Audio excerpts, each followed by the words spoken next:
Yesterday on Forward, we told you it's a fact. Gun violence and murders are trending down around the country, but one death is too many. Welcome into Forward, I'm Morgan Harris. We also showed you the community programs aimed at healing and preventing retaliation. Our Nathan Vickers is walking the streets with those people as they work to make a difference, one life at a time.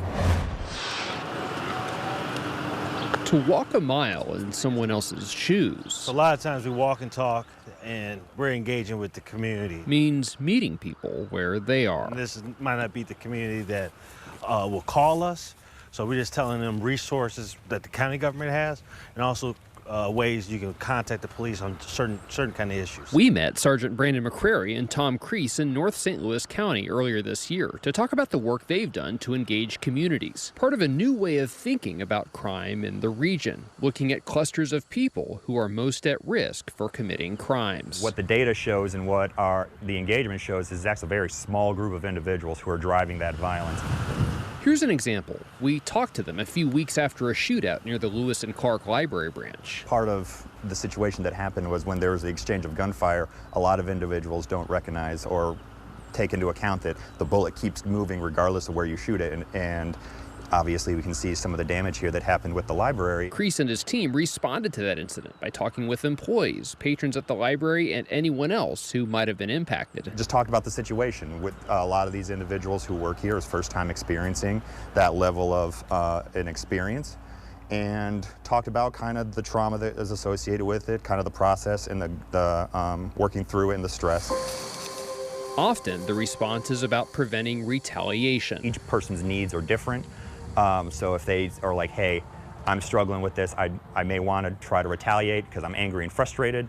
As we continue to talk with that individual, we identify that anger is not actually anger, it's grief or sadness, so we can get them connected with the right resources. So if it's mental health services, we get them connected to mental health. Crime is a difficult problem, so we have to also hit it not just by enforcement, but also finding solutions by seeking out, helping them find resources for counseling, job placement. It aligns with a newer strategy for crime in St. Louis, one that looks at a more regional approach to prevention and enforcement. Went up 36%. It started more than 3 years ago when local leaders reached out to Thomas Abt, a University of Maryland professor and researcher who studies crime trends. He encouraged the area's government to work together on a strategy that focuses on tighter enforcement, but also intervention. Focus on the highest risk people in the highest risk places that disproportionately contribute to the problem.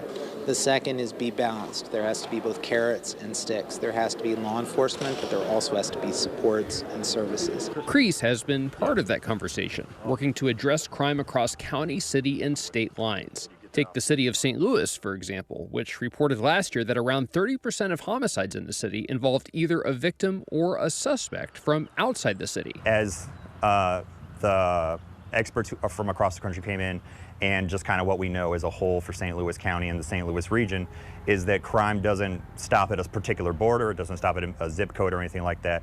A lot of things that happen in the city affect the county and vice versa, and we want to be able to address it in a more holistic type way versus based off of a jurisdiction. Now the East-West Gateway Council of Governments has formed Save Lives Now, a regional approach that launched last year. I want you to think of crime in terms of trends going up or down, and in our case, our goal is to obviously see crime grow down. Brandon Sterling is the director. We do that by looking at crime data is related to homicides and non-fatal shootings, specifically and a lot of times in neighborhoods that are known as what we would call hotspots. We're also looking at acts of retaliatory violence. And these are all good measurements of success. Talking about violent crime in St. Louis has been a decades-long discussion. What separates it from other approaches?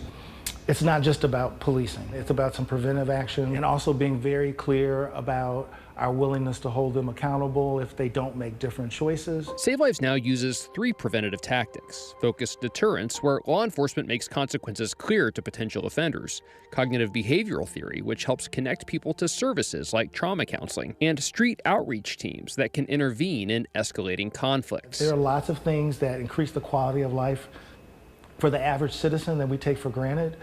I want to get to the point where violence intervention work is something that we all know is important, and that's how we get those numbers down and keep them down.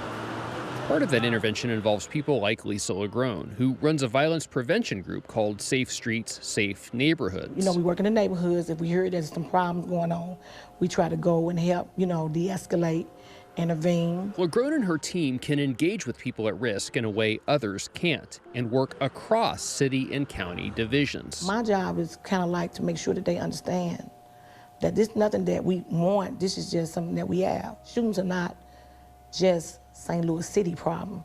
It's a regional problem. This is a chance for the county to get in front of some of this stuff. We need to be getting together to just see what can we do to really curb some of this.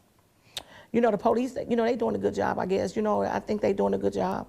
But they are there after the fact, where we could get in front of some of this stuff. Advocates believe a more regionalized approach to crime could also reduce the cost of policing and prevention. We want to be able to reduce duplication or waste as far as services go, and again, meet people where they're at and get them connected to the services regardless of where they live. One thing I believe is perceptions.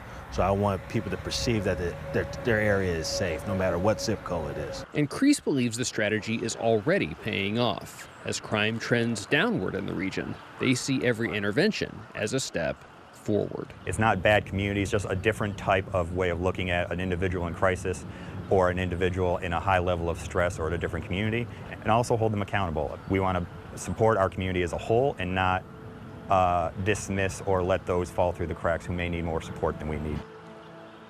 Next on Forward, law enforcement plays a major role in violence prevention. I talked to the St. Louis County Police Chief about his mission and goals for your community.